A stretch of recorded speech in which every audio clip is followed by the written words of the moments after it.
अस्सलामु अलैकुम वरहमतुल्लाहि वबरकातुहू। कैसे आप सब उनके ईमान तक की बेहतरीन हाल होंगे इंशाअल्लाह। आज हम स्टार्ट करते हैं अपना तजवीद का सेकंड मुखारज। सबसे पहले हम देखेंगे यहाँ पे बा बा, यहाँ पे बा हरूफ शफविया में से है, ठीक है, हरूफ शफविया में से।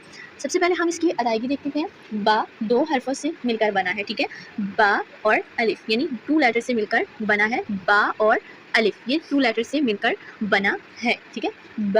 बा दोनों हरूफ से मिलकर बना है, इसलिए बा और अलिफ जब भी एक बात याद रखिएगा, जो भी लेटर्स दो हरूफ से मिलकर बनते हैं उनकी जो मिकदार होती है वो एक अलिफ के बराबर होती है, उनको हम एक अलिफ के बराबर पढ़ते हैं। तो इसकी अदायगी हम क्या करेंगे, बा हरूफ शफविया में से है, इट्स मीन के होंठों से अदा होने वाला लेटर है।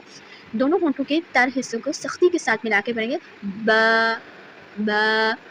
इसी तरह हमारे पास है ता ता भी दो लेटर से मिलकर बना है, ता और अलिफ से।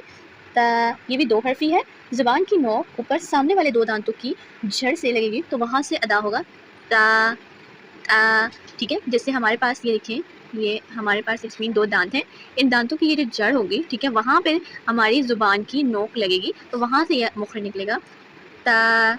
ये एडवांस कोर्स में बहुत ही डिटेल्स के साथ आपको करवाया जाता है कोर्स, वो आप इंशाल्लाह आप उसको ज्वाइन कर सकते हैं। फिलहाल हम यहाँ पे बेसिक करते हैं। नेक्स्ट हमारे पास है सा। और